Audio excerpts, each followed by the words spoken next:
Entonces, para pensar, las demencias tenemos que pensar que son afecciones físicas. ¿Qué significa eso? Que hay algo a nivel neurológico o a nivel cerebral que le está pasando a la persona, ¿no? Que produce como el deterioro cognitivo. Acuérdense que cuando decimos cognitivo es de memoria. Vieron que no sé si ustedes saben que a los adultos mayores les dan estimulación cognitiva. Cognitivo es igual que memoria, estimulación de la memoria o del proceso de conocer o de recordar. Así que por ahí, cuando hace algún término que no conozcan, por favor pídanme que yo lo explico, porque a veces uno da por entendido que, y es a lo mejor es algo muy simple como esto, ¿no? Y Claro, o sea, ¿qué quiere decir la palabra esa? claro, sí, ustedes pregúntenme, porque eh, justamente el vocabulario técnico, es decir, de las palabras específicas, es un poco una base teórica. Por eso les digo, lean el PDF, cópienlo, así les queda como, porque cuando uno escribe recuerda, ¿no? Y es un proceso bastante interesante de poder organizarse con... Aparte están lindos y son cortitos, y yo lo que he tratado de hacer en cada PDF es de hacer algo un poco más resumido. Bueno, en esta clase vamos a ver cómo es ser cuidador o familiar o convivir con una persona con demencia. Es decir, vamos a ver esos aspectos más que tienen que ver con el día a día, de acompañar, cuidar o tener un familiar que está atravesando una situación de demencia.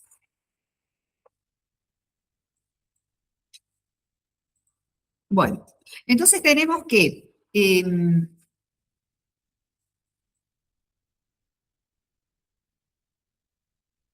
lidiar con la demencia es un viaje complejo que afecta profundamente tanto a la persona que está enferma como al cuidador. Y a menudo puede ser ese cuidador un familiar. Esta lección que vamos a ver hoy ofrece una guía esencial para poder llevar adelante, ¿no? Compartir o convivir o cuidar o acompañar horas de nuestro día a una persona que está atravesando una demencia. Y también ustedes piensen que no solamente es difícil para el familiar o para ustedes, sino que la persona que está con un estado de demencia, evidentemente se da cuenta que hay algo que no está funcionando. Entonces, es importante poder comprender esto para poder entender las dificultades que tiene una persona con demencia, ¿no? Y que nosotros acompañando vamos a ver cómo transcurre este día a día. El rol de ustedes va a ir cambiando. ¿Por qué? Porque la enfermedad va cambiando. ¿Se acuerdan que yo les decía? Es una enfermedad neurológica, degenerativa, progresiva.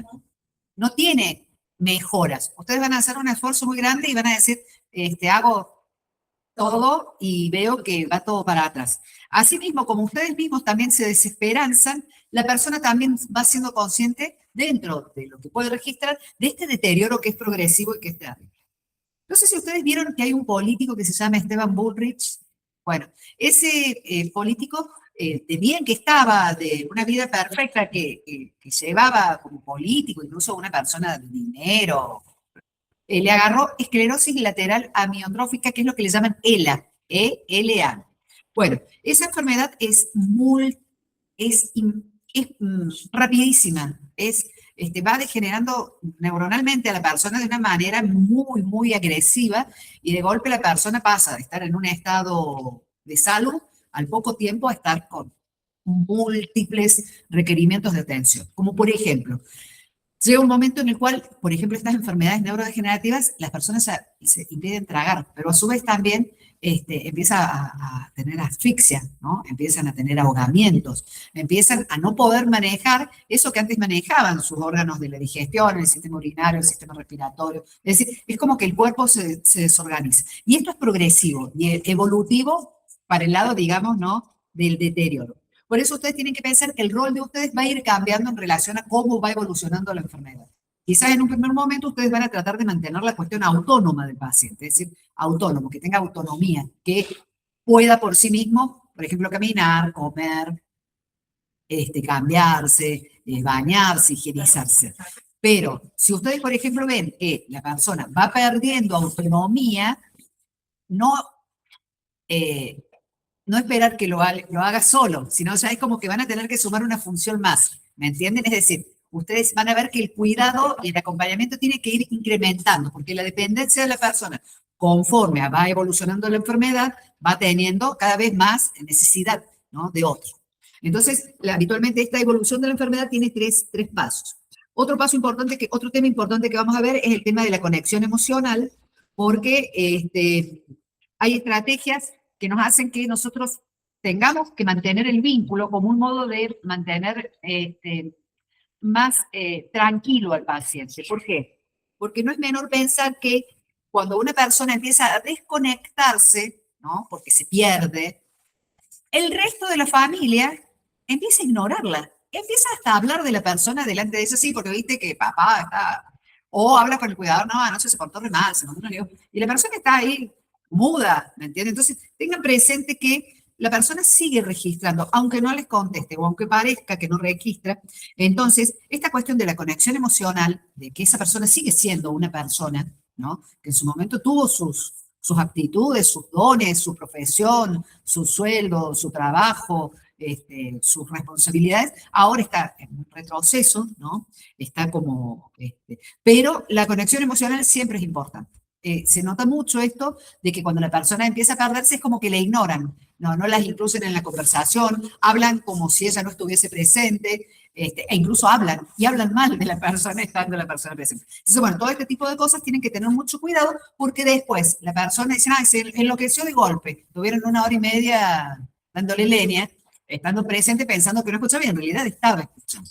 Siempre que veamos alguna cuestión de agresividad de la persona, un cambio comportamental, muchas veces tiene que ver con esto, porque se le empieza a ignorar o a descalificar, como que la persona ya está desconectada y está fuera del juego. ¿Entienden esto que les digo, no? Porque es algo sumamente natural, pero no debería serlo. Por eso es importante que las personas se capaciten en esto, porque la persona sigue siendo un ser humano con todos sus derechos hasta el momento que no está más, ¿no? Entonces, tiene sus derechos.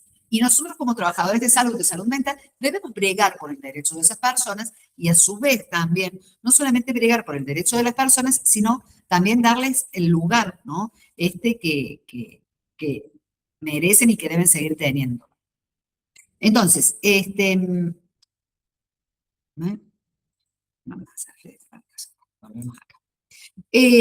bueno, por eso es importante que hagamos actividades relacionadas al bienestar, porque la persona sigue registrando cuando el momento es grato, también registra cuando el momento es ingrato.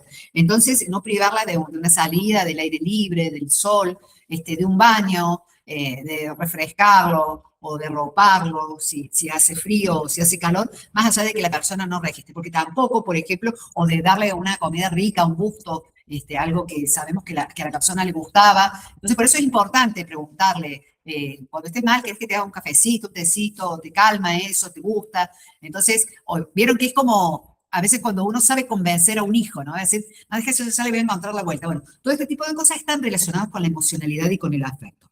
Es importante también implicar a otros, ya sea que seamos cuidadores o que seamos familiares, porque lo peor que nos puede pasar con una enfermedad neurodegenerativa, progresiva, con todas las complicaciones que trae para la persona y para el contexto, es quedarnos solos. Y planificar el futuro en momentos en que la persona presenta mayor lucidez, mayor conectividad. ¿Por qué? Porque es importante que las cosas que se hagan tengan que ver con los deseos que tuvo esa persona mientras tuvo conciencia, ¿no? Y hasta el momento en que la pueda mantener, es muy importante que nosotros podamos conectarnos para poder respetar sus derechos y sus deseos.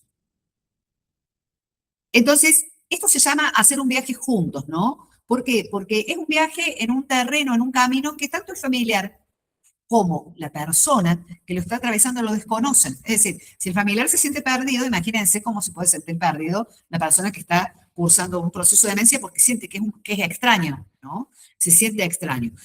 Y por otro lado, es importante que ustedes como cuidadores sepan, ¿no?, la sensación de extrañamiento que tiene la propia persona para ustedes poder entender, ¿no?, este mapa, ¿no?, que tiene la familia, que tiene la persona, y que ustedes, por estar capacitados, van a poder empezar a comprender. Porque de una manera u otra, ustedes ahora están recibiendo una formación teórica, pero muchos de ustedes ya tienen una formación y una experiencia de haber acompañado, de haber cuidado, y esa información, sumado a una capacitación, yo les digo que les da un poder sumamente importante y principalmente humano, ¿no?, para poder acompañar y para poder cuidar. Por supuesto que las etapas iniciales todavía disfruta la persona de actividades ustedes van a poder como ver que la familia tiene quizás hasta menos ansiedad, ¿no? Está como tratando de ver que se pueden todavía hacer cosas.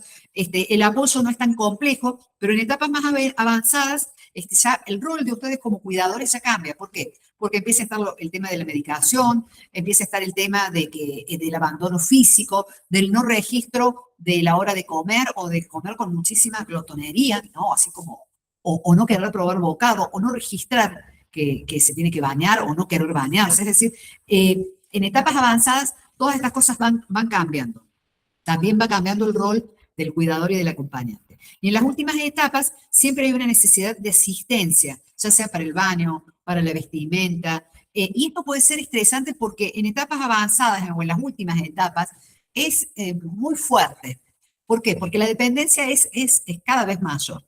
Y esto hace que los familiares, por un lado, sientan culpa porque está ante un estado terminal en el cual ellos deberían tener más comprensión y más cariño, pero a su vez ese estado les requiere de mayor tiempo, lo que produce una ambivalencia. Por un lado, lástima, culpa, y por otro lado, odio, bronca, rencor, resentimiento, dolor, pena. Es decir, los familiares pasan de estar muy enojados porque piensan que la persona es egoísta, ¿no? Y hasta a veces deseos de muerte, y eso vuelve a generar como una culpa. ¿Cómo le voy a hacer la muerte a mi papá, a mi mamá o a mi marido? Es decir, porque verdaderamente es muy desgastante todo esto. Entonces, ustedes deben tener presente, ¿no? El estrés, ¿no? De esta demanda del paciente.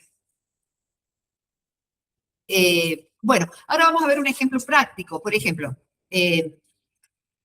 Mercedes con demencia vive con su marido Juan. Recientemente su pérdida de memoria ha aumentado. En sus últimas salidas de compra regresó con artículos innecesarios, lo que le generó a ella mucha frustración. Es decir, llegó con todas las cosas y se sintió mal. ¿Qué debería hacer su marido? ¿No? ¿Dejarla sola a ver qué pasa? ¿Pedirle a Mercedes que se esfuerce para recordar las cosas? ¿No permitirle a Mercedes que compre? ¿Preguntarle a Mercedes cómo se siente acerca de su memoria? ¿O no culparla, pero hacer una lista de compras juntos antes de ir? ¿Esa les parece? Bien, las últimas dos me parece importante porque también es importante que su marido le pregunte a Mercedes, Mercedes, ¿cómo te sentís con esto que te está pasando? Y me siento aturdida, me siento inútil, bueno, y ahí poder recibir ese libro de quejas que ayuda también a descomprimir, ¿no? La situación. Está bueno, esas dos últimas, preguntarle a Mercedes cómo se siente acerca de la memoria, no permitir que Mercedes compre. ¿Qué les parece? No, ese le va a quitar a ella, qué sé yo, su naturalidad, su día a día. Bien. ¿Por qué? Porque todavía en este primer momento la persona todavía puede hacer algunas cosas. Pero ¿qué pasa? Por ejemplo, los hijos llegan y dicen, basta, ya, mirá, te gastaste 100.000 pesos y no trajiste nada para comer. Les doy un ejemplo. Entonces, no vas a ir más a comprar porque has hecho un desastre. Bueno, imagínense. Lo bueno sería ayudar, que todavía pueda hacer, pero ya, ¿me entienden? ¿Se dan cuenta? Ya necesita una asistencia para hacer algo que antes podía hacer sola. Bien, entonces, ante el manejo de la frustración por la pérdida de memoria, las recomendaciones son, primero, tener una comunicación clara, con pocas palabras, es decir, concreta. ¿Qué te pasa? ¿Cómo estás? ¿Estás bien? ¿Mal? ¿Mal? ¿Qué te pasó? Bien. ¿Sentís qué sentiste? Bueno, y ahí escuchar, ¿no? Pero ser cortito, no dar sermones y todo eso. Controlarse emocionalmente, es decir, nosotros como cuidadores, como acompañantes o como familiares debemos, más allá de que se gastó 100 lucas y no trajo nada, y uno piensa en la plata, qué sé yo, tratar como de resguardar para que eso no vuelva a pasar, porque evidentemente afectó la economía, pero a su vez también no enojarse. Y asegurarse de reservarse tiempo, el cuidador, también tanto para estar acompañando esto como para tomar un tiempo para sí. Es decir, el cuidador familiar debe reservar un tiempo para sí, bajar sus decibeles o sus niveles de angustia, de ansiedad, porque el que tiene, por así decirlo, el margen es el paciente. Eso no significa que no podamos poner límites, ¿me comprenden? Pero, por ejemplo, el límite sería, no, quiero seguir siendo sola porque a mí nadie me va a manejar. No, no podés ir más sola, mamá, vas a ir conmigo. Ah, bueno, dejamos ahí que despotrique, ¿verdad? Y cuando esté por ir, tenemos que levantarnos e ir y acompañar. ¿Me comprenden? Es decir, siempre hay que dejar el derecho al pataleo. Yo esto también lo digo, por ejemplo, cuando tenemos niños, el niño, no, ¿por qué no me quiero bañar? Dejarlo. Y no, vos te vas a bañar ahora, no. ¿Me entiendes? Dejarlo y después volver a tomar después de que hizo la escena del petaleo. Y cuando surge es hora de bañarte o vamos a hacer las compras, te dije, mamá, que te iba a acompañar. Así que vamos. Y meter un chiste, porque dicen que el humor también, aunque el otro no se ría, aunque el otro no esté, muestra un tono anímico amigable. Es decir, que esa regulación emocional como cuidadores o acompañantes siempre la debemos tener. ¿Cómo mantener la conexión con la persona con demencia? Conversaciones regulares, hablar diariamente incluso sobre temas cotidianos, hablar, no esto de, oh, esta ya está perdida, no. Ah, mirá, regaste las plantas, viste el perrito, está gordo, qué sé yo, o que no quiere comer, querés que dejemos entrar al perrito que hace frío afuera, querés ver televisión. Es decir, mantener el diálogo y la conversación siempre, siempre. Conversaciones regulares, como dijimos antes, cortas, ¿no? No largas o extenuantes.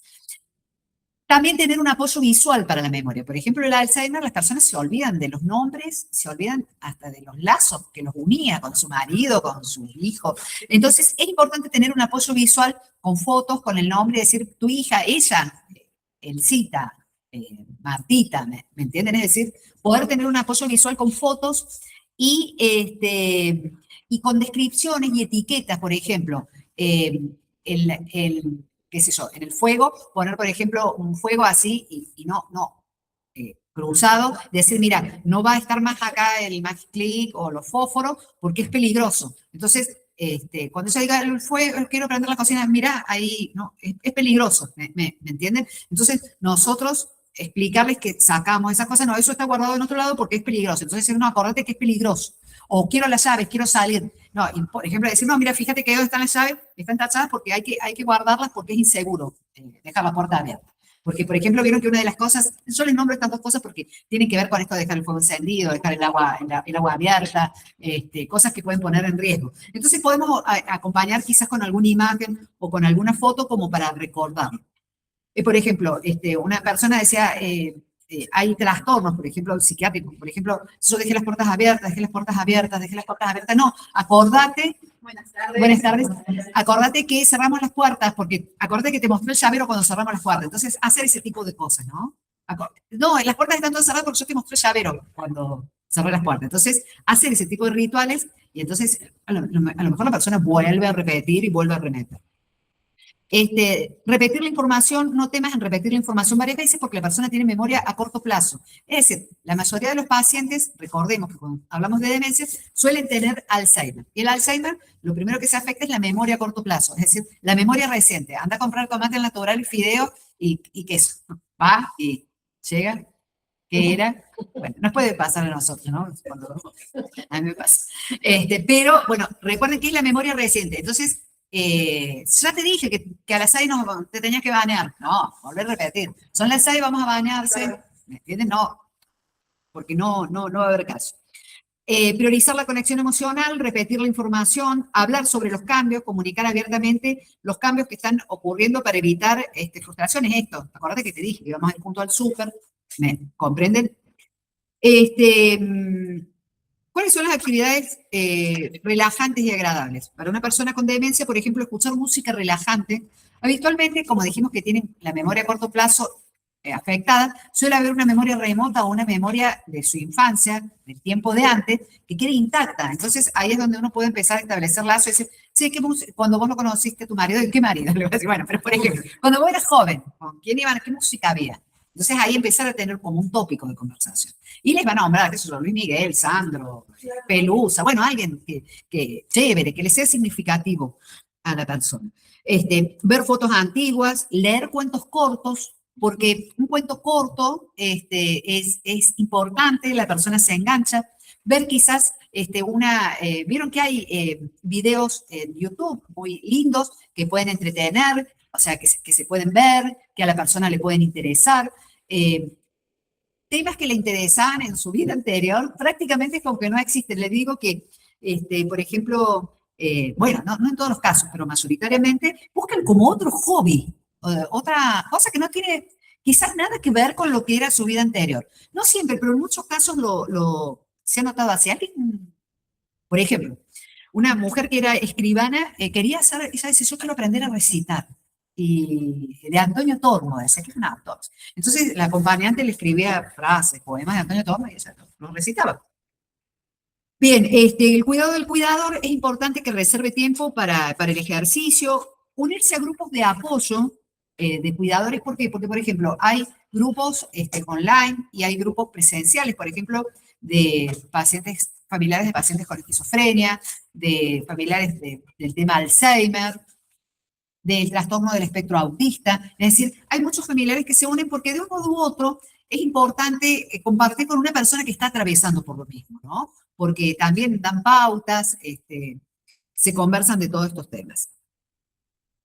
Siempre que nosotros demos las clases, vamos a tener una parte que es cuidado del cuidador, porque es sumamente importante que quien cuida a una persona, ¿no?, está expuesta a mucho estrés. Ese estrés se llama burnout, que es una enfermedad. Y, por ejemplo, tener un familiar con demencia o ser cuidador de un paciente con demencia y tener que estar con el paciente, como me dijeron muchos cuidadores, y encima con la familia, es un nivel escalable de estrés, ¿no? Pero es sumamente importante poder conversarlo a esto. Por eso les digo, los grupos ayudan mucho a esto. Bueno, les pongo otro ejemplo. La suegra de Teresa, María, tiene demencia y Teresa debe irse a trabajar temprano, pero su cuidador llega a las 9 a.m., lo que dejaría a María sola durante una hora. ¿Qué puede hacer Teresa?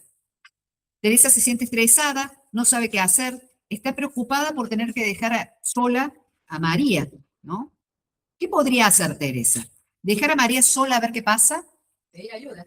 Pedir ayuda. Bien, bien, bien. Porque pedir ayuda, justamente, y acá en las siguientes ítems salen todos esos tipos de ayuda. Preguntarle a un vecino si puede vigilar a María hasta que llegue el cuidador a las 9. ¿Qué les parece eso? ¿Qué les parece? No, es responsabilidad de la persona que le va a pedir. Bueno, pero por ejemplo les cuento. ¿Ustedes piensan que el viejito que ustedes van a cuidar o el vecino de su mamá o su papá conocen de años? Claro, eso ¿Me, es verdad.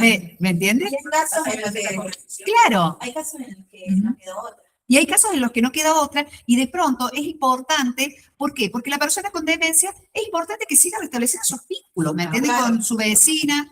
Ustedes no saben que muchas veces, cuando yo trabajaba en el dispensario, iban las vecinas a decirme, la señora Antonia está y los hijos no la dejan, yo quiero ir a verla. Y bueno, le digo, golpeen la puerta, y pida para irla a visitar, porque por más que ella no la reconozca, hay un punto de conexión, o a lo mejor la reconoce, ¿me comprenden? Entonces, todo este tipo de cosas es importante que, como dijiste vos, pedir ayuda, sí o sí, pedir ayuda. Entonces ahí vienen todos estos recursos. Un vecino, y el vecino se va a sentir a gusto porque va a sentir también que ayuda. Entonces es sumamente importante que nosotros podamos abrir todas estas posibilidades. Preguntarle a un vecino si puede vigilar a María, pedirle a María que se cuide de sí misma. ¿Qué opinan de esto? No, porque ya está, ¿me entienden?, en un estado de dependencia. De todos modos, les cuento que hay muchas personas, por ejemplo, en los primeros grados, que la persona se despierta sola en la casa, se levanta, pero no se prepara el desayuno. Entonces tiene que ir alguien a asistirlo. Pero puede estar, hay momentos en que las personas pueden o podrían estar solas, ¿me entienden? No son un desastre así. Pero bueno, esto va en el caso por caso, ¿no? Claro, y en el Depende del momento, avance que tiene también. claro, en el momento de evolución de la enfermedad. Exacto, sí, sí, sí. Sería más o menos algo así. ¿Usted no sabe si se porta bien y no hace nada o se mandó algo? Sí, sí, sí, totalmente. Bueno, Por ejemplo, la señora que lo sí. no podíamos dejar ninguna crema Sí. porque la usaba como que es No. Y después seguro que no lo comía.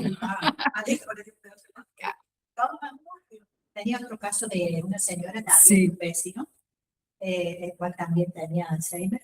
Y un día dejó la llave, él cuidaba, Sí. dejó la llave en la puerta sin querer, y la señora salió y apareció en Altagracia. Uy, playa, como pusieron en todos lados. ¿Cómo? ¿Y cómo Estaba hizo? buscando, llevó plata, todo, tenía todo ahí en la isla. Ajá, mira. Y según ella, que era la novia del chaqueño Palvela. Me encantó. Estaba por ahí, yo andaba buscando. Delirio hermoso. Así que alguien la traía, ¿no? A la novia del chaqueño. Pierden esa que a lo mejor desayunan Sí, y después la cocina. Se Sí. va al living sí. y dices, no, no hay que desayunar. Y bueno, por eso, porque no hay registro. Entonces hay que controlar que coman lo justo. Claro. Sí, sí. Sí. Claro. Sí, sí, sí, e incluso no engordan. Por ejemplo, como dicen, come como lima. Y no engordan. Bueno, porque, por ejemplo, en el caso del Parkinson, se va atrofiando y se va como contrayendo, coma lo que coma, ¿me comprenden? Y no, es importante, o sea, darle la porción que corresponda, porque también estas cuestiones, ¿no? Digo yo, de comer en exceso o de no comer, hay que cuidarlo de las dos cosas, es decir, hay que equilibrar, ¿sí? El organismo tampoco le avisa de la saciedad. porque- Claro, bien, bien, eso es real, sí,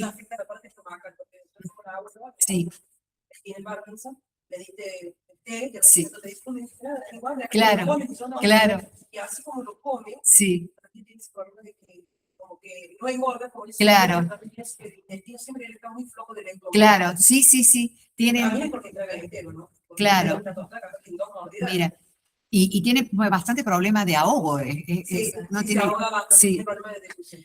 Bien, entonces hay que prepararse para el futuro, es crucial para la persona a la que cuidas y para el mismo cuidador. Abordar estos temas con antelación puede ser importante. Por ejemplo, ¿cuáles son las preferencias de cuidado? Cuando quedes con mayor dependencia, por ahí te tengan que bañar o cambiar, ¿quién preferís que te cuide? Va a decir mi hijo o mi hija, y va a decir, sabes que tu hijo no puede cuidarte, o tu hija. ¿Qué preferís? ¿Que sea varón, que sea mujer? ¿Me entiendes? Es decir, dentro de lo posible, ¿quién querés que maneje tus finanzas? ¿Quién querés que cuide tus cosas? ¿No? Los mismos hijos, los mismos familiares, porque de pronto esto es importante, ¿no? Respetar la voluntad de la persona. El tema de la planificación financiera, ¿por qué? Porque la discapacidad, como les vengo diciendo en todas las clases, tiene un alto costo. Las obras sociales cubren, pero también se esmeran en no cubrir, ¿no? Hacen todo lo posible para no cubrir. Hay amparos legales que exigen a las obras sociales, hay asociaciones, hagan que las familias se asesoren, porque tanto las residencias como los cuidadores domiciliarios son un derecho de la persona. Son un derecho, por eso es importante tramitar el certificado único de discapacidad. ¿Cuáles son sus deseos para el fin de la vida? Respetar su autonomía, la autonomía del paciente. Por ejemplo, en la esclerosis lateral amiotrófica, las personas ya llega un momento en que no pueden respirar. Entonces, preguntar también si quiere ser asistida con respirador. Porque actualmente, por ejemplo, hay modos, ¿no? En los cuales si la persona no quiere ser asistida, hay como ciertas legislaciones que no las conozco muy bien. Como ustedes vieron que también hay una legislación sobre la muerte asistida, ¿lo han escuchado eso? De la eutanasia, es decir, que la persona puede decidir si tiene una enfermedad irreversible, en estado avanzado o con mucho dolor, poder elegir. En Argentina todavía no. Al mismo paciente, Sí. ¿quieres ser reanimado? Sí, sí, sí, sí, sí, sí. En España con una chica. Sí. Que no quería ser reanimado. Sí. O sea, es un tema todavía muy debatido, pero de pronto el derecho de los pacientes es importante. Entonces, la ley de derechos de paciente en Argentina, una es el acceso a la historia clínica, es decir, toda persona debe tener una historia clínica, y si nosotros tenemos a nuestro hijo o nuestro padre, el centro que lo atiende o el centro que lo asiste lo debe dar. ¿Por qué? Porque para internación es necesario presentar historia clínica, siempre es el requisito que te piden. Participar en las decisiones sobre el tratamiento es un derecho de la persona, esto que comentabas vos. Recepción de información sobre su salud, es decir, tenés una enfermedad que es neurodegenerativa, negativa, respeto a la voluntad de no querer recibir información. No, no quiero que me digas nada. No, no, no. Si la persona no quiere recibir información, no se le puede dar información. Se respeta eso. Es muy doloroso, pero los establecimientos asistenciales deben archivar las historias clínicas para su seguridad y conservación. Por eso también es importante que cuando ustedes trabajen en un centro o, por ejemplo, en un hogar, que el otro día surgieron como cuestiones relacionadas a que hay más de un cuidador, que haya un libro para dejar asentadas estas situaciones que el otro día se acuerdan que quedaban como en un claro oscuro, nosotros podamos dejar registrado. Pero para registrar también nosotros debemos tener un lenguaje técnico, así que es importante que sigamos con los grupos, que sigamos, ¿me entienden? Que sigan ustedes entre compañeros formándose, porque el registro es algo que los puede ayudar muchísimo ante situaciones de claros oscuros, ¿no? Entonces, sí, cuando ustedes hagan un cuidado o un acompañamiento, pidan al familiar. Eso les va a dar a ustedes una profesionalización e incluso también le va a dar una garantía y un cuidado al familiar. Entonces, ustedes digan, mire, es necesario que haya un libro de registro donde yo voy a ir informando día a día, ingreso, ¿no? Egreso, eso también es un documento para ustedes, para su su resguardo. Y también es un resguardo legal. Muchas familias por ahí dicen, no, viene el negro, ¿cómo vamos a hacer esto? Me comprenden, pero entonces ustedes digan y pongan la condición, no es para, ¿me entienden? No es, no lo aclaren, pero díganlo, no, es para su seguridad, es para su tranquilidad. ¿Me comprenden? Porque si no, ahí queda como una cuestión poco clara. Yo para cuidar la señora, Ujú. tenemos Sí. cuadros, pero nuestra chica- Perdón, más si hay más de un cuidador. Sí. Y íbamos anotando hasta que qué es lo que comió. Claro, Un poco, perfecto. todo. Si fue de cuerpo, si no fue, si tomó la medicación, si se negó. Sí. Pero bueno, en los domicilios pídanlo, porque también es un registro para ustedes. Sí. ¿Mm? Es un registro, Yo sí. cuando llegué, Ujú, empecé a hacer, ujú. y había una cuidadora, y pasó el tiempo, me dijo que no decía porque no se estaba acostumbrada. Después pasó otro tiempo, Ujú. o sea, ya se pasó mucho Sí, tiempo, se me encontré un día diciéndome que no capturaba las sábanas. Y yo le digo, ¿cómo voy a darte cuenta? Entonces, claro, si no hay registro de rotación del colchón, de cambio, exacto. no hay registro de nada. O sea, Bien, entonces es importante que vos tengas el cuaderno, lo dejes y vos registres. solo La pensaba. actividad. Entonces, vos decís, miren, más allá de que no se acostumbren, yo dejo registro de la actividad para que, bueno, vayan, bueno, porque es mi modo de trabajar y hay que respetar, ¿no? Esas cuestiones. Claro, sí. Ujú. Claro, bueno, pero más allá de que el otro no dé registro, también uno con el registro puede comunicar algunas cuestiones que, por ejemplo, el paciente no ha dormido. Porque, por ejemplo, ¿cómo no avisaste que no, yo dejé el ¿me comprenden? Porque, por ejemplo, no dormir es una urgencia en salud mental. Que una persona, También le decía a la otra persona porque comiste la culpa de algo. sí, Yo lo registré, vos lo registraste. claro, sí, Es sí, como que yo sería un problema. sí, es bueno, Y vos sí, no estás sí. guardado. Sí, es bueno para el resguardo personal e incluso para el cuidado, ¿no? Bueno, interconsulta médica, porque la persona puede tener un diagnóstico, pero puede consultar a otros profesionales y hay derecho a escuchar otros puntos de vista. En relación al próximo, que es intimidad de pareja, es muy importante porque muchas de las personas que cursan demencia tienen sus parejas, conviven con sus parejas en el hogar, entonces, ¿cómo cambia la relación íntima de la persona? Por ejemplo, acá vamos a ver un caso práctico. Bueno, a medida que la demencia avanza, las relaciones íntimas pueden transformarse y si bien la intimidad física puede mantenerse inicialmente, con el tiempo puede volverse compleja. Es decir,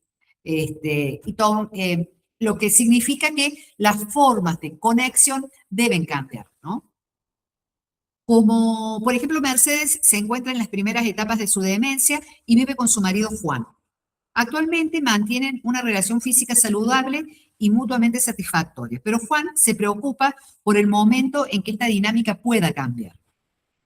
¿Qué se aconseja? Mantener la conexión y la intimidad. Quizás el contacto físico cambia. ¿Por qué? Porque habitualmente nosotros tenemos pensado que la sexualidad de la intimidad tiene que ver con el acto sexual, ¿no? Con la penetración, con el acto sexual tal cual lo concebimos, ¿no?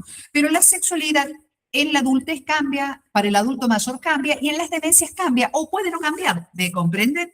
O sea, porque como somos sujetos, todas las cosas que nos pasan nos cambian. Por ejemplo, ustedes piensen una pareja con demencia, la mujer que lo está cuidando y acompañando, las preocupaciones que tiene por la enfermedad, las preocupaciones económicas, porque también, supongan ustedes, ese hombre trabajaba o no se iba tanto en remedio o hay que pagar el hogar. Es decir, evidentemente el deseo de la pareja cambia, ¿me comprenden? Entonces, por lo cual cambia la sexualidad de esa pareja. Entonces hay que pensar, ¿no? En esta cuestión, que porque una persona tenga discapacidad o tenga demencia, no deja de ser un ser sexuado. Nosotros desde que nacemos hasta que morimos, tenemos el derecho al ejercicio de la sexualidad, ¿no? Por supuesto, siempre respetando el derecho de las otras personas. Entonces, la base de la sexualidad es el consentimiento mutuo en la relación. Vieron que dicen, cuando estaban todas estas cuestiones de violencia de género, se decía cuando una mujer dice no es no, ¿no? Como que, pero también cuando un varón dice no es no, es decir, los límites, ¿no? Y el no y el consenso en la relación tienen que estar presentes. Entonces, cambian estas cuestiones como, por ejemplo, el contacto físico. Dice, utilice gestos de calidez, como tomarlo de la mano, es decir, que siga presente el cariño, ¿no? La afectividad. A lo mejor la sexualidad cambia, pero de pronto esta cuestión emocional siempre tiene que estar presente. Por eso vieron que les decía, no hablar como si la persona no estuviese presente, sino que considerarla en toda su humanidad. transmitir unidad, seguridad y amor, porque ustedes piensen que la persona con demencia está desolada. Música como vínculo, bueno, la música es muy terapéutica dentro de las terapias, arte terapia, la música es algo muy bonito. Comunicación continua, hablen abiertamente, esto que yo les decía, mantener esas charlas de lo cotidiano, de lo que pasa, no excluir a la persona de esto cotidiano. Y mantener el sentido del humor puede reducir la frustración y la tensión, fortaleciendo el vínculo emocional. Pero pensemos, por ejemplo, que en las demencias se pierde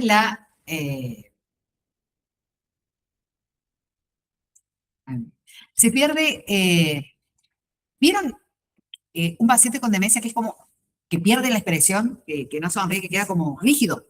Tiene como una rigidez emocional. Y es como que uno se acerca y lo toca, queda como duro, ¿no?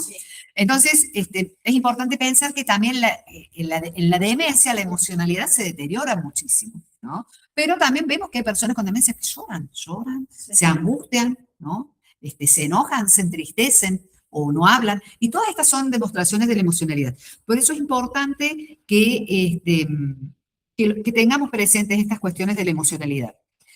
Nuevamente, cuídate de ti mismo, porque cada uno de los módulos va señalando cómo, ante estas cuestiones de cambio emocional, el cuidador debe cuidar su emoción, debe tomarse un descanso, debe aprender a pedir ayuda, debe buscar apoyo, ¿no? Bien, recordatorio clave para cuidadores. Mantener la conexión familiar a medida que las necesidades cambian. Es vital permanecer unidos, esto que decíamos, por ejemplo, en el caso de pareja o de padre e hijo. Cultivar la paciencia y la empatía. Revivir recuerdos con fotos o con música, usar el contacto físico para comunicar afecto. Por ejemplo, nosotros quizás como cuidadores o como ajenos a la familia, también evitamos mucho el contacto físico, pero fíjense que el contacto físico, como por ejemplo ayer hablábamos y decíamos, cuando hace frío y uno le acerca algo para arropar, abrigate, claro, abrigate que hace frío, y vieron cuando alguien le pone una campera y le toca un poquito la cabeza, es algo muy, muy, muy emotivo. Tomar la mano, y siempre permiso, ¿no? Permiso, le voy a poner una manta, ¿no? Entonces, no, sorpresa, permiso, te voy a poner una manta, tenés frío, toda esa comunicación que transmite emocionalidad también. Por ejemplo, las toallas calientes, por ejemplo, mire, quédese tranquilo, le voy a poner una toallita caliente en la cara, así se relaja un poco. Entonces, una toalla caliente, ¿vieron qué lindo? ¿No les pasa a ustedes cuando hacen una limpieza de cutis y se ponen una toalla caliente en la cara? Es re lindo. O, por ejemplo, para los pies fríos, sáquese las medias, le voy a poner, le voy a poner agua caliente para sus pies, para que así no pasa frío. ¿Me comprenden? Todo este tipo de cosas, e incluso también comidas ricas, comidas agradables, porque la persona tiene sus gustos, tiene sus deseos, y es importante, ¿no? Priorizar todas estas cosas que de una manera u otra hacen un ambiente más cálido, mantener los ambientes más iluminados, porque, por ejemplo, con la demencia hace falta poner contrastes. Si, por ejemplo, ponemos un plato blanco, la mesa blanca, poner contrastes porque se registran mejor. Es decir, como marcar un poquito más, ¿no? Bien, planificación y apoyo externo, y el contacto físico, como el abrazo, es poderoso, la música, el arte pueden generar vínculos especiales, y mantener el sentido del humor. El sentido del humor es una cosa, el humor siempre, vieron que a veces estamos mal y nos cuentan un chiste. Esto les quería decir, el chiste es una cosa que las personas con demencias o con padecimiento mental no lo entienden. No lo entienden. No se entiende el chiste. Por ejemplo, el doble sentido. Sí, y ni explicándolo se entiende, porque la persona con demencia, o por ejemplo con esquizofrenia, con psicosis, es textual. Entonces uno hace un chiste y se va a caer. Pero el humor, decir, bueno, yo te quiero, está bueno, no te preocupes, reírse, decir, mostrar buen humor, no tipo chistes, ¿conocen a Cacho Buenaventura? Pero el humor, ¿no? Entendido eso como tener buen sentido del humor. Porque el chiste no se entiende, no, es difícil de decodificar. Por ejemplo, un niño con autismo no entiende el chiste, ¿no? Porque la cosa es, ¿no? No entiende el doble sentido. Claro, son literales, textual. Bien. Otra cosita más. Bueno, A continuación, encontrarás preguntas claves para dialogar con la persona a quien cuidas o con otros cuidadores sobre su experiencia y preferencia. Tómate un tiempo para reflexionar. ¿Qué actividades le gustaría seguir haciendo por sí mismo el mayor tiempo posible? A la persona, por ejemplo, que cuidamos. O sea, hay una serie de preguntas, ¿no? Que uno se las puede hacer para pensar, ¿no? Y organizar quizás mejor la rutina. ¿Cuáles son los deseos o preferencias para el final de su vida? Si se necesita más ayuda en casa, ¿qué tipo de asistencia prefiere ahora o en el futuro? ¿Qué preferencias tienen sobre la asistencia para el baño? ¿Género del cuidador, un familiar, un profesional? Bien.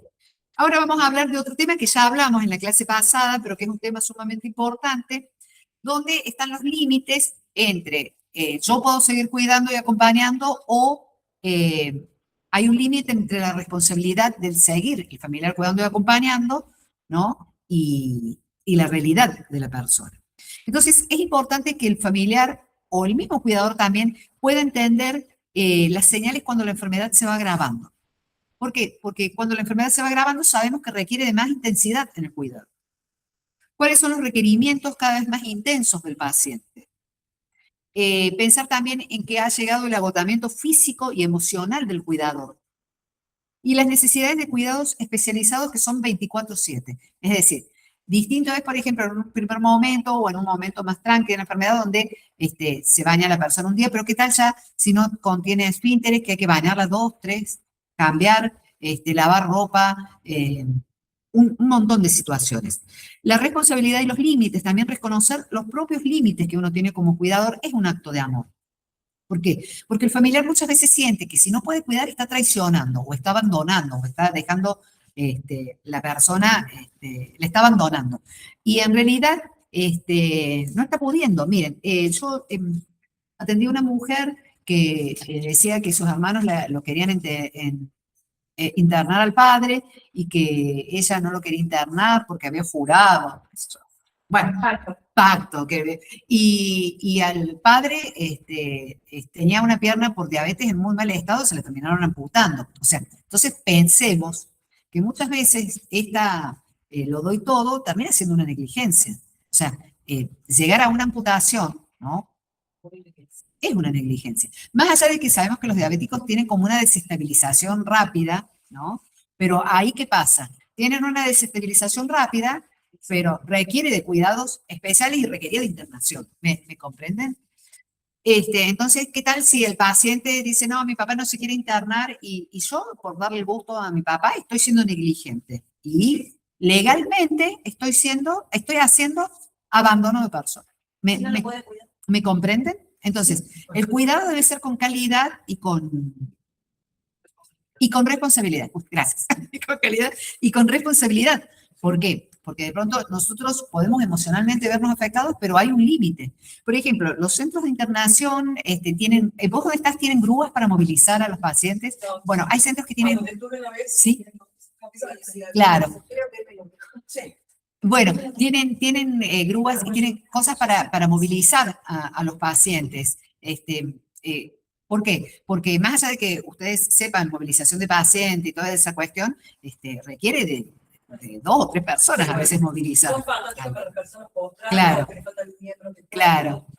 Entonces, ustedes piensen que la persona tiene derecho a tener una calidad de atención y de cuidado. Y si es una persona con discapacidad, a lo mejor, ¿me entienden? El hijo lo que debería haber hecho es tener la historia clínica para poder tramitar el certificado único de discapacidad, lo que le va a dar a esa persona un derecho en la atención, un centro para poder ser internado, ¿no? Delegar los cuidados es un límite entre la responsabilidad, es un límite y está relacionado a la responsabilidad, reconocer los propios límites, la salud tuya también importa como cuidador, delegar el cuidado no significa abandonar, una persona sola no puede hacer todo.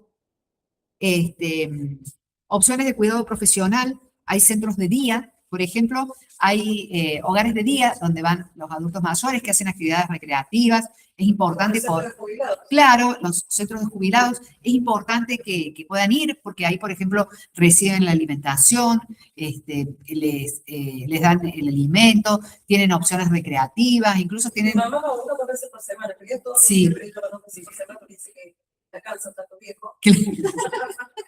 Y ella le da el almuerzo ahí. Claro, porque no le hace falta, claro. pero como ella no tejió, claro. ella le encanta tejer al fondo, Bueno, eso es cosas, hermoso. así que Y fíjate vos que le genera socialización con otros, un encuentro, también que el hijo o la hija o el marido o el cuidador que está con ella también hace como, vieron que cuando uno vuelve de afuera a la casa vuelve con el ánimo cambiado, ¿no?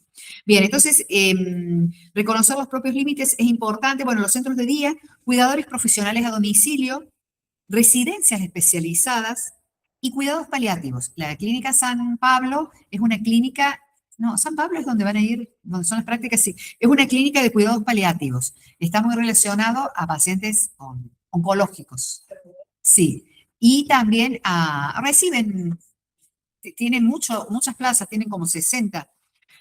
Bien, ¿qué es importante en la transición de la delegación de cuidado? Es decir, cuando la persona pasa a una internación, involucrar a la persona en las decisiones, si es posible, decirle, mira, vas a ir a un lugar donde te van a atender mejor, vos necesitas de fisioterapia, necesitas de un cuidado especial, ya mamá no te lo puede dar, o nosotros acá en casa no podemos seguir acompañándote. Aparte, estando acá no tenés un médico, vos estás necesitando de un médico, de que te tomen la presión arterial, de que te inyecten la medicación, de que alguien te pueda movilizar para bañarte, o estás teniendo escaras y necesitas de curaciones. ¿Me comprenden? Es decir, es importante informarlo y mantener la comunicación. Por supuesto que la persona puede llorar, puede resistirse, puede enojarse, puede insultar. ¿Me entienden? Como yo les digo, todo el mundo tiene derecho al pataleo, todo el mundo tiene derecho al descargo y tiene derecho también a mostrar su descontento. Pero si la solución reditúa en beneficios, ¿no? Y en la responsabilidad en esto de cuidar y acompañar, no debemos dudar de hacerlo. Aunque el corazón se nos parta, ¿no? O nos produzca. Mire, fíjense que yo tengo a mi papá que tiene movilidad reducida, pero que está absolutamente consciente, pero es muy gordito él y está con una movilidad reducida que va en progreso. Entonces, el otro día dice, de aquí a mí no me va a sacar nadie de casa. Y yo lo entiendo, porque él está reconsciente, pero a su vez mi hermano que vive con él también está pendiente de él, porque si bien es autónomo, no es una persona con demencia, puede comer solo, toma la medicación y está conectado y mira televisión, al tener una movilidad reducida, si progresa esa movilidad, mi hermano no lo puede movilizar solo. E incluso hasta a veces las casas no están preparadas para la movilización con silla de ruedas, ¿me comprenden? Entonces, yo quería averiguar en un hogar y me daba culpa a mí mandar un mensaje, yo quiero internar, ¿me comprenden? Es decir, porque son sentimientos desencontrados, ¿no? Pero a su vez también, supongan que yo vaya de afuera y diga a mi hermano, no, él no se va a mover de casa, y va a decir, bueno, venite a vivir vos acá, ¿me comprenden? Entonces hay que, entonces tenemos que respetar todo ese tipo de cosas, pero yo, o sea, me da a mí la culpa que me dio pensar, ¿no? En hacer esto, claro, en considerarlo porque uno siente que está haciendo una traición, o que está, pero él debe estar feliz. y es que él evidentemente, claro, es que evidentemente está feliz, pero ¿quién lo, o sea, me comprenden quién lo, o sea, es una opción más, por eso hay que evaluar todas las opciones, ¿no? Pueden ir personas al cuidado domiciliario, sí, sí, Abuela y un abuelo, ellos están conscientes, sí, ellos están por esos temas. Y ellos el día de hoy dicen que su hijo, o sea, lo largaron y claro, o sea, como que no, hermano, no aguantó. claro, Ellos teniendo casa, todo, claro. O sea, para ellos fue una traición muy grande de su hijo, Sí. así depositarlos así y ya está. Pero es un abuelo bien consciente. ¿Y ellos pueden autonomos para hacer las cosas y todo en la casa? Eso, sí, Claro, un poco reducido porque usan los claro, pero uno de ellos va a diálisis, claro. pero ganan solos, no los que van al baño solos. Claro, cosas. sí, sí. No, por supuesto, Pero bueno, claro. Es el sentimiento, sí. Bien, entonces es importante con una hospitalización prevenir el abandono y la violencia, porque mayoritariamente cuando los cuidados exceden las posibilidades físicas y humanas, hay muchas situaciones relacionadas a violencia en el adulto mayor. Ustedes leerán y escucharán cómo las personas con discapacidad y los adultos mayores, cuando tienen dependencia, son los más vulnerables a actos de violencia y de maltrato. y de abandono. Vieron que está lleno de noticias que salen de madre con dos hijos, los hijos desnutridos, con discapacidad, postrados, no estaban escolarizados, y a su vez la misma madre tenía depresión. O sea, es como que se junta todo, ¿no? Vieron ahora, por ejemplo, que hay una mujer acusada esa en Villa Gesell, ¿no? Bueno, una persona supuestamente que no. Claro, tenía dos niños, se murió uno, ahora, o sea, no está bueno ni Se le murieron malo. dos, Claro, se le murieron y ella dos. tres, y se le murió. Sí, o sea, son situaciones de abandono, maltrato y negligencia. Supongan ustedes que las criaturitas tendrían problemas respiratorios, tendrían problemas de salud, ¿no? Pero una persona que no puede ejercer el cuidado en la casa, están en un riesgo terrible al abandono y a la violencia. Violencia que suele llegar hasta la muerte, ¿no? Muchos de los adultos que ingresan a residencias o hogares vienen de situaciones de violencia. Es decir, partimos de que hay una enfermedad, que hay un padecimiento mental, ¿no? Qué feo decirle demencia. Yo siempre aconsejo cuando nosotros cuidamos, acompañamos o tenemos un familiar por pudor de la persona, porque por ejemplo uno no va a decir, yo cuido a un paciente con demencia. Sí, No se hace eso. no se hace. ¿Por qué? Porque no se pueden nombrar las patologías, ¿me comprenden? Por una cuestión ética. ¿Por qué? Porque de pronto yo, por ejemplo, me dicen, ¿vos atendés muchos pacientes? Sí, atiendo pacientes. ¿Y qué ahí está. ¿Qué patología o padecimiento? Padecimiento. Porque a la enfermedad mental, ¿no? Es feo decir demente, loco, ¿no? Desquiciado. Hay un montón de palabras y que son todas palabras que cuando uno las usa un poquito como de insulto a veces también. Entonces es muy importante, si trabajamos en salud mental, que aprendamos a nombrar a las cosas por su nombre. Entonces, estoy cuidando un paciente con un padecimiento mental. ¿Qué padecimiento mental tiene?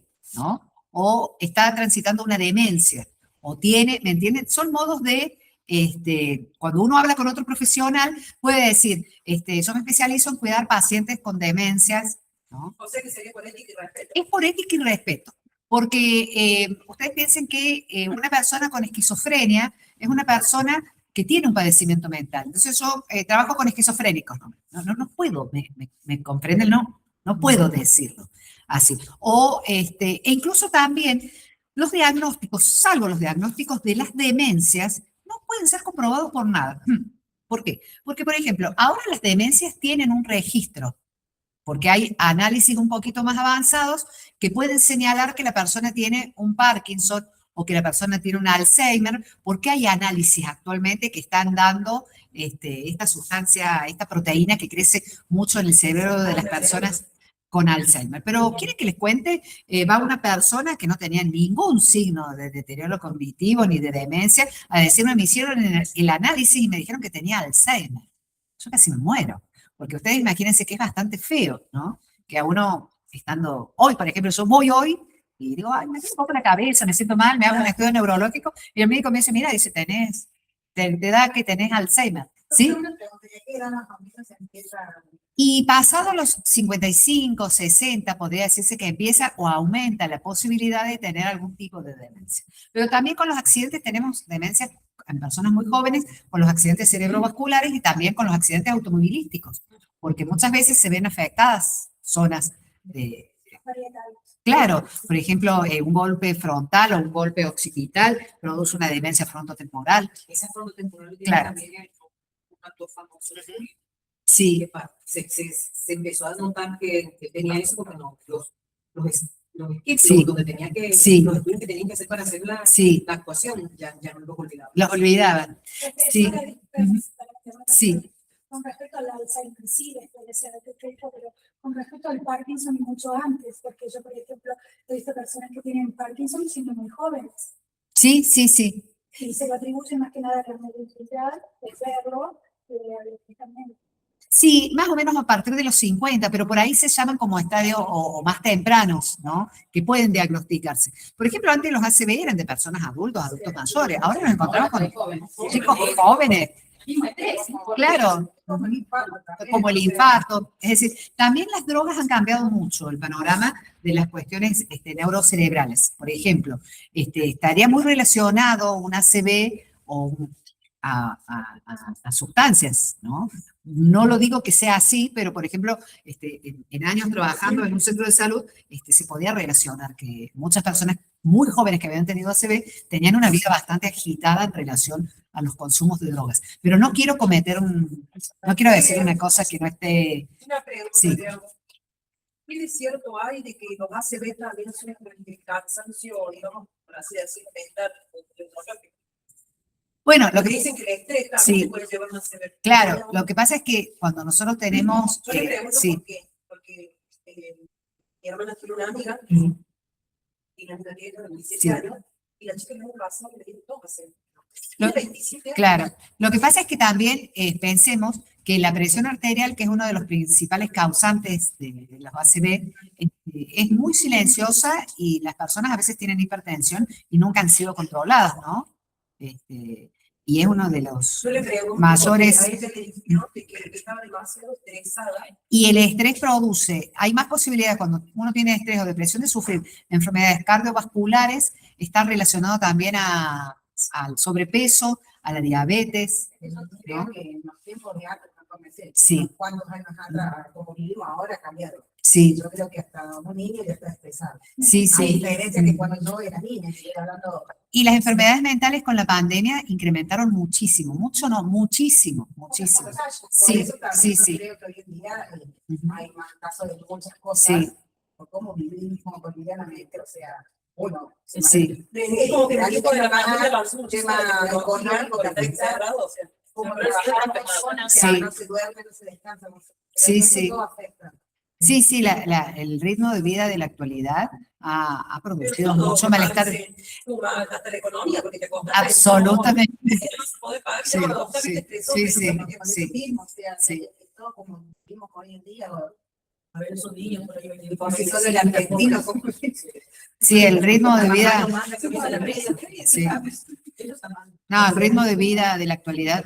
Sí, Si bien tienen razón los chicos que dicen el ritmo de vida que Sí. hay ahora, pero antes no se respetaba mucho la salud mental, Ujú. ¿no? Ahora es como que No, es es como dice mucho la más profe, antes, bueno, visible. ya está, se volvió loca. Sí. porque iba a Antes querer capaz que hacer. sí había depresión, sí había estrés, sí existían los ataques de pánico, sí había todas esas cosas, pero no eran diagnosticadas, no se les daba, Claro.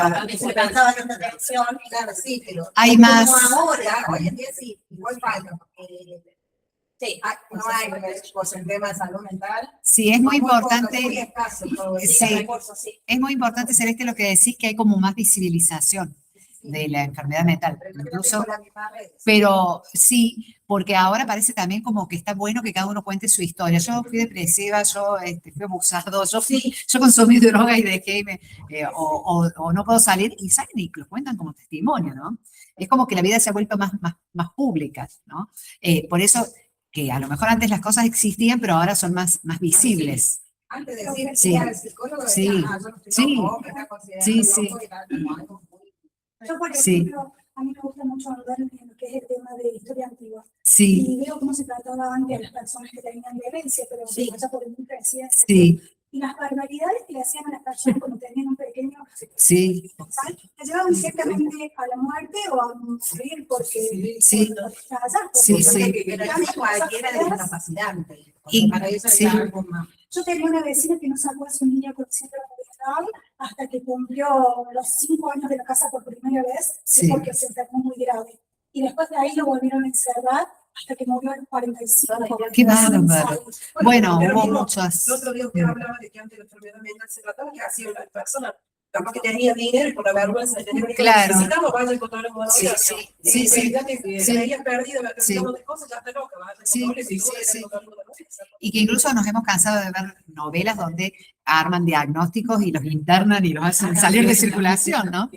Ahora, por ejemplo, para que una persona sea internada requiere de la firma de 2 profesionales y se considera que el mejor ámbito de vida para una persona es su hogar y su familia. Que salvo que la institución, como esto que yo les decía, le reporte mayores beneficios y garantías para su vida, como esto que yo les decía de personas que están abandonadas y que por ahí hasta la peor institución resulta mejor, ¿no? Por eso hay que tener en cuenta esas cuestiones que tienen que ver con que la internación es un recurso extraordinario y solo debe realizarse cuando le aporta un beneficio mayor a la persona. No porque no lo puedan tener en la casa o porque ya me cansaste o porque te va. Pero, por ejemplo, en los casos de consumos problemáticos, las personas tienen un consumo problemático o desorganizan la vida del hogar, de la familia. En ese caso, ¿cómo se haría? Ahí termina de decir. Entonces, cuando hay una situación de consumo problemático en un familiar y el familiar no accede a tratamiento, puede producirse que la familia, si la persona es mayor de edad, porque si no sigue siendo responsabilidad de los padres, pueda pedir una desvinculación y hacer una exclusión del hogar. ¿Por qué? Porque si la persona no quiere recibir tratamiento, pero no tiene derecho a afectar a esa madre, a esos otros hermanos, ¿me comprenden? Es decir, sí. No, es una exclusión, se pide una exclusión. O sea, digo, ¿no? Porque si la persona comete actos de violencia, de maltrato, por consumo ¿El familiar problemático, no podría internarlo por más que puede, la persona no, no quisiera? no, sí puede internarlo y tiene que ir al servicio del neuro a solicitar una visita domiciliaria para que un equipo haga la evaluación.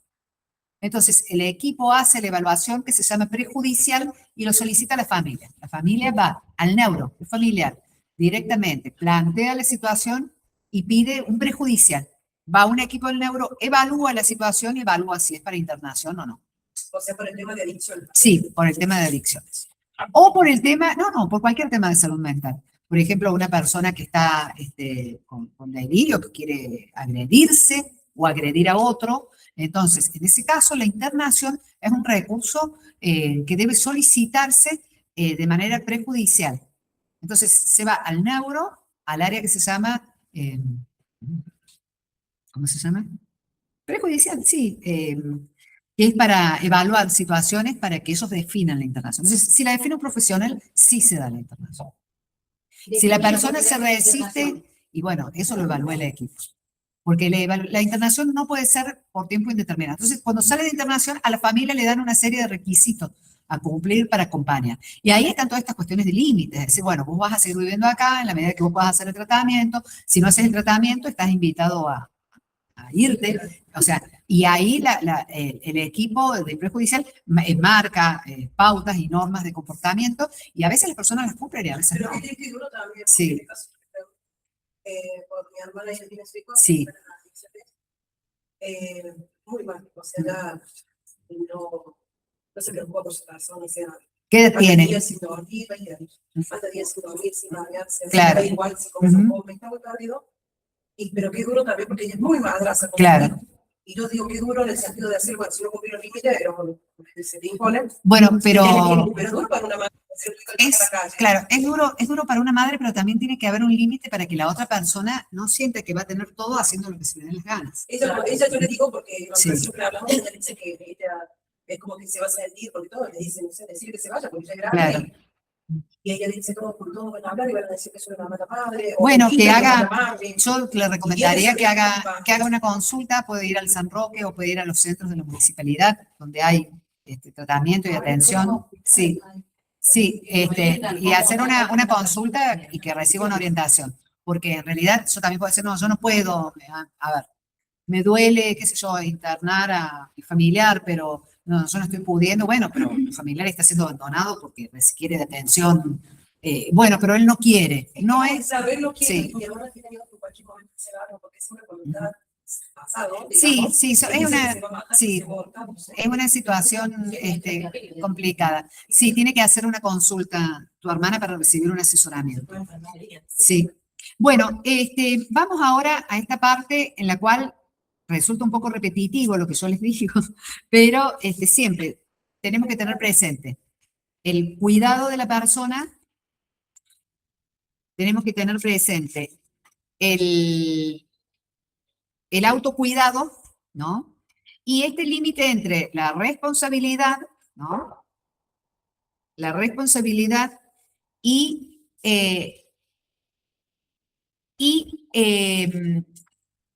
la sobreprotección o el abandono, ¿no? Y tener presente que muchas veces este tipo de cuidados en pacientes con estas características requiere de que nunca estemos solos, jamás podemos estar solos, siempre es necesario poder contar con otros. También se pone a lesión. Sí, hay situaciones de Alzheimer donde Porque casualmente yo trabajo en una farmacia y esta mañana fue una clienta Sí. a decir a la chica de farmacia que la canción del hermano no la iba a sentir más porque los hijos lo llamaron. Ajá. Porque decía que eso no los muebles. Claro. Bueno, por eso les digo, ya la familia no puede seguir sosteniéndolo por las crisis nerviosas, por la inmovilización física, ¿no? Por las situaciones, claro. Pensó que había fallecido. Claro, ¿Por qué no ayudó? Porque se había empezado a formar un mueble. claro. Y ese sobrino se hicieron una condición Bueno, entonces ahí te das cuenta, es como esta cuestión donde dejan los cuidados familiares, ya no pueden ser realizados, entonces se busca una instancia. Profesora, Sí. el tema de las personas que entran en esa categoría, los exhibicionistas, que pasa mucho que a veces están los chicos de colegio. Y no, eso, que ver un una persona que hace una transgresión sexual, como exhibirse, está pasando mucho. sí, como exhibirse o como tocar o abusar de un Sí. menor, es un perverso.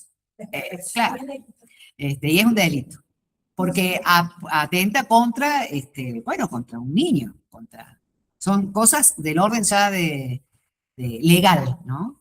El abuso, el maltrato, El sí, caso de una hija de 16 años, sí, violada por el primo, ajá, y la madre protegía al primo y la tía hacía la denuncia Sí. de la mujer. Sí.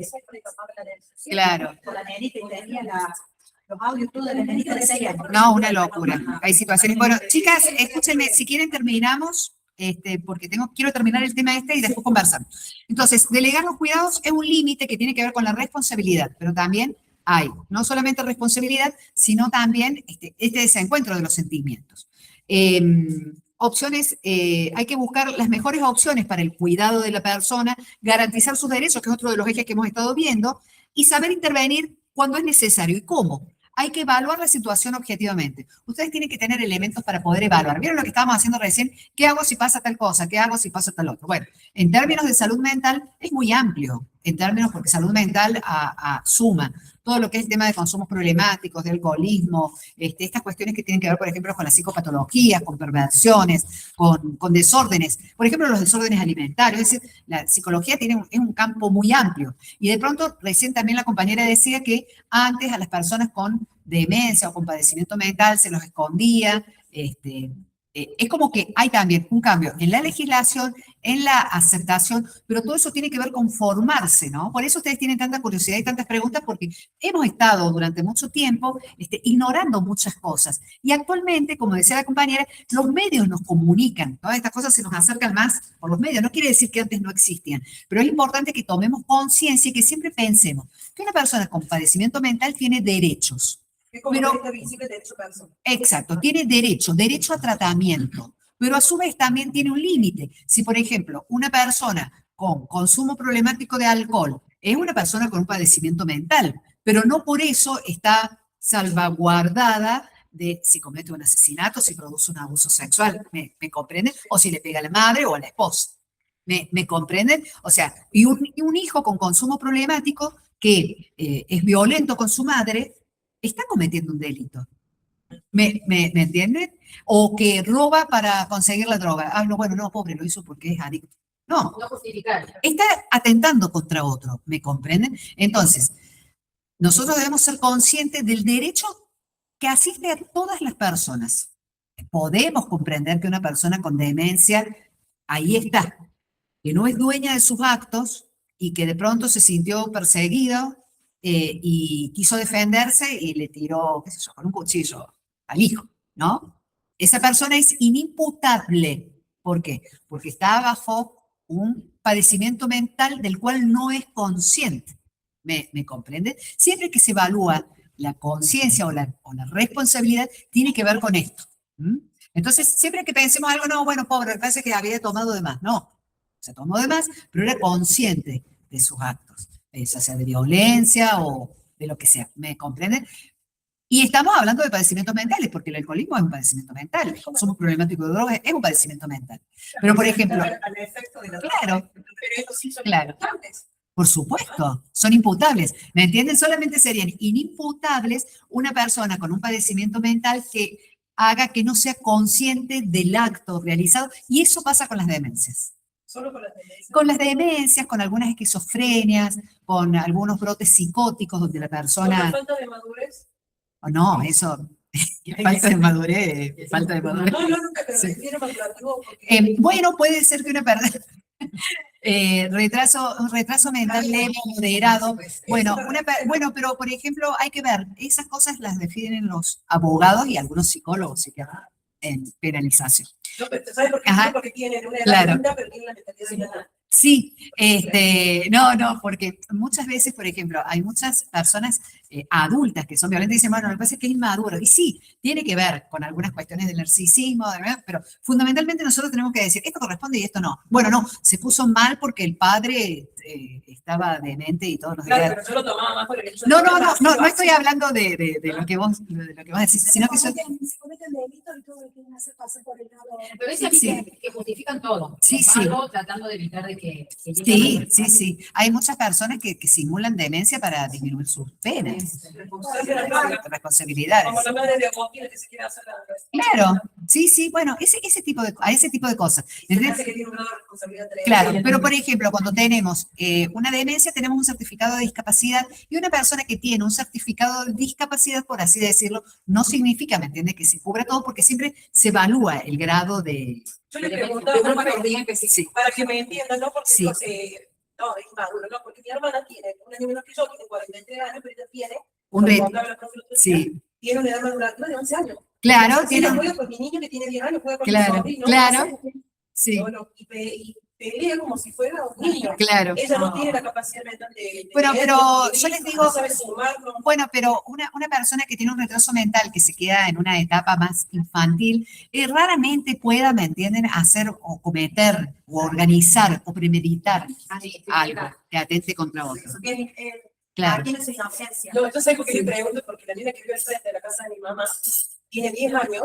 Sí. Y mi hermana se la re. ¿Alguna vez una persona, vos la ves, no crees que ella es así? Chicos, no vamos a terminar con la clase. Pero espere, Sí. y la niña de frente, está la niña y saca la lengua.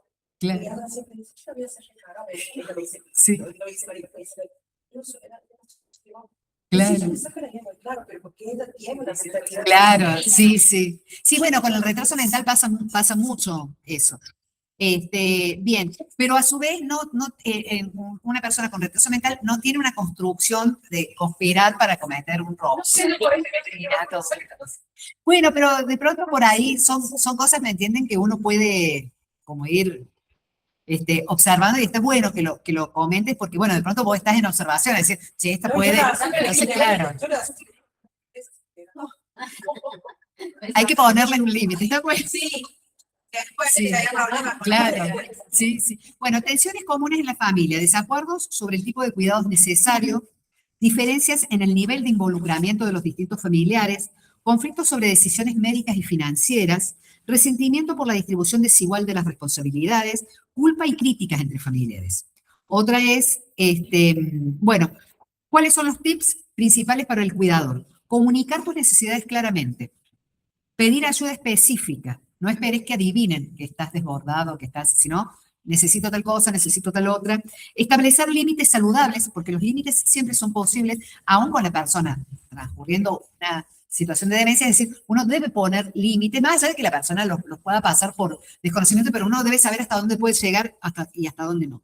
Establecer límites saludables, organizar reuniones familiares regulares, compartir información sobre el estado del paciente. Muchos familiares se apropian del paciente y privan a los hermanos por cuestiones entre ellos de ver a su padre o a su madre.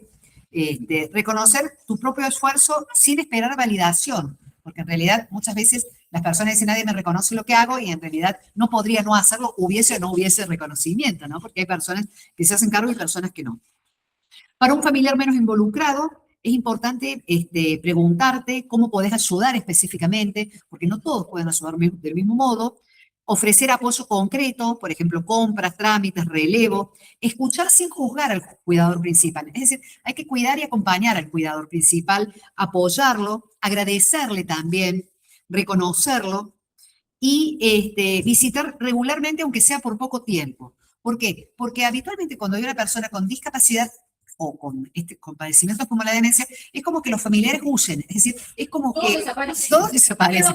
Entonces hay que tener una constancia, un acompañamiento y responsabilidad, ¿no? Y decir, por más que mi cuerpo se niegue a ir, debo ir. Y ser más Sí. empático con el cuidado. Y ser más empático con el cuidado. Exactamente. Construir un cuidado, un equipo de cuidado familiar, definir roles claros para cada miembro, recordar que todos están haciendo lo mejor que puede, porque a lo mejor también hay alguien que puede vivir lejos, hay otro que puede aportar económico, hay otro que puede aportar traslado, es decir, hay como distintos modos de buscar y también en esto hay que utilizar el humor, hay que olvidar algunas cosas, ¿no? Porque hay que priorizar justamente esta dinámica para bien, ¿no? De la persona. Enfocarse en el bienestar del paciente, pensándolo desde esta perspectiva, escuchar activamente todas las perspectivas, todos los puntos de vista, buscar una mediación profesional si es necesario. Muchas veces a mí me llamaron porque es muy difícil, hay mucha tensión. Incluso a veces cuando viene un familiar, yo digo, bueno, que venga el otro, vengan todos para poder ponerse de acuerdo, porque a veces es necesario, ¿no? Una mediación, un acuerdo y no esta cuestión de batalla cuando justamente hay que llevar adelante un acompañamiento. Ser flexibles, estar dispuestos a negociar y evitar culpas y evitar culpabilizar, ¿no? O sea, correrte de las culpas y no culpar al otro. Hay una actividad, como en todas, donde está el verdadero falso, que tiene que ver con el cambio de rol del cuidador, con la conexión emocional. Se las voy a compartir. Sigan este requisito que les dije de copiar la pregunta y abajo la respuesta, porque después de las preguntas y respuestas hay una justificación. Por ejemplo, les leo. Claro. Por ejemplo, les leo. Dice acá. Les leo la primera. Cambio del rol del cuidador. Uno de los cambios más comunes en el rol del cuidado al atender a un paciente con demencia es, ustedes piensen que ustedes como cuidadores, el paciente va cambiando, así que la función de ustedes también va a cambiar. El cuidador asume únicamente las tareas administrativas y de organización. 2. El rol puede evolucionar hacia uno más parental o protector a medida que las capacidades del paciente disminuyen. 3. El paciente debe tomar más responsabilidad y autonomía. 4. La relación se mantiene estática y sin cambios durante todo el transcurso de la enfermedad. ¿Cuál? Dos y tres. La dos. La 2. Y la 3, te la vuelvo a leer. No, porque el paciente, estamos hablando del avance de la enfermedad. Claro, no se vuelve más. No se vuelve más autónomo, se vuelve, más dependiente. claro. Cada vez Al más principio de la dependiente. enfermedad sí, pero a la medida que evoluciona no. Y ahí les leo la justificación que está abajo. Respuesta correcta. El rol puede evolucionar hacia uno más parental o protector a medida que las capacidades del paciente disminuyen. ¿Por qué? Porque a medida que cambian las necesidades de las personas que cuidas y principalmente si eres familiar, es vital permanecer unidos. Esta evolución implica un rol más activo y protector, similar al de un padre ante la disminución de las capacidades del paciente. Sí. La 2. Se las leo. Pero es lindo leer porque uno va también repasando, ¿no? Para mantenerse conectados emocionalmente con un paciente con demencia, ¿qué estrategia es más efectiva? Evitar temas personales para no causarle confusión. Centrarse solo en los recuerdos recientes del paciente. Participar en actividades simples y placenteras y evocar recuerdos compartidos del pasado. 4. Limitar la interacción a instrucciones claras y concisas. La tres. La 3. Aunque la 4... Ah, no, porque habla de conexión emocional. Sí, dice Sí. limitar. Claro. Bueno, acá les leo la justificación. Mantener la conexión emocional. Es importante participar en actividades simples y placenteras y evocar recuerdos compartidos del pasado. El módulo aconseja la música, el arte o simplemente compartir momentos de silencio también pueden crear un vínculo especial. Evocar recuerdos compartidos es clave para permanecer unidos y mantener la intimidad, especialmente cuando la comunicación verbal se dificulta en el paciente con demencia, ¿no? ¿No lo notan a eso? Sí. La comunicación verbal se dificulta. Bueno, y ahora la 3, vamos a la 3. Actividades beneficiosas. ¿Qué tipo de actividad es más probable que sea relajante y beneficiosa para un paciente con demencia? Ver programas de televisión complejos o noticieros. Realizar ejercicios físicos con intensidad fuerte, así se cansa. Muchos familiares cuando llega el acompañante dicen, por favor, salgan, vayan a caminar, así se cansa. ¿O no? Y no quieren hacer nada. No se quieren ni levantar de la cama. Escuchar música suave, mirar álbum de fotos antiguas o disfrutar de la naturaleza. 4. Intentar aprender una nueva habilidad que requiera alta concentración. Bien. Ahora vamos a la otra. Involucrar familiares y amigos. ¿Por qué es crucial involucrar a otros familiares y amigos en el cuidado de un paciente con demencia? 1. Para que el cuidador principal pueda descansar y desentenderse. 2, para proporcionar apoyo al cuidador principal, ofrecer periodos de descanso y enriquecer la vida del paciente. 3, para crear un vínculo social más amplio que estimule al paciente a recordar más. 4, porque el cuidador principal no tiene la capacitación adecuada para todas las tareas. La 2 y 3. Sería la 2, porque la 3 habla, vamos a traer mucha gente para que él pueda recordar más, y cada vez va a ir recordando menos. ¿Me entienden? Si tiene... Pero puede tener un poco de lógica también como para tratar de... No, porque eso De sí que vos puede de la mejor. No, porque cuando a mí me ha pasado de estar con abuelos así, y que trae mucha gente y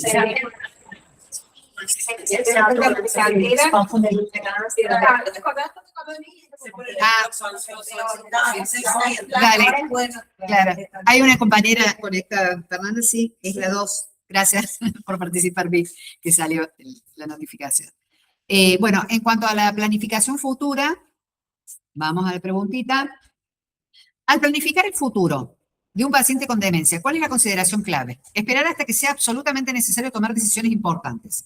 Tomar todas las decisiones sin consultar al paciente para evitarle el estrés. Discutir y documentar los deseos y preferencias del paciente mientras él pueda expresarlos, o asumir que las decisiones se tomarán de manera intuitiva según la situación. Perfecto. Recuerden que siempre es importante poder consensuar, poder hablar, o por lo menos que él tenga una decisión. E incluso también, si está muy avanzada la demencia, por más que diga no entienda, no escucha, explicarle y decirle, bueno, vamos a ir preparando las cosas, me comprenden, vas a ir a un lugar donde te van a atender mejor, o por lo menos ir acercando, ¿me entienden? Porque el consentimiento informado es que la persona tiene derecho a saber cuál va a ser su tratamiento, dónde va a ir, ¿no? Y no, claro, y no, exacto. Por ejemplo, otra de las cositas, intimidad y autocuidado, ¿qué recomienda a la pareja en términos de intimidad de un paciente con demencia? ¿Qué le recomendaría a la pareja? Sacrificar completamente la vida personal y las relaciones íntimas por el paciente. 2, evitar cualquier forma de intimidad para no confundir al paciente. No. 3, mantener espacios para el autocuidado, la vida personal y la intimidad, estableciendo límites saludables. Sí. Bien. Buscar activamente nuevas relaciones sentimentales. Ay,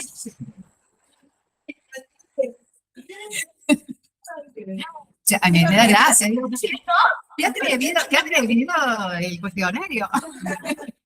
Bueno, pero les digo, he escuchado muchas veces...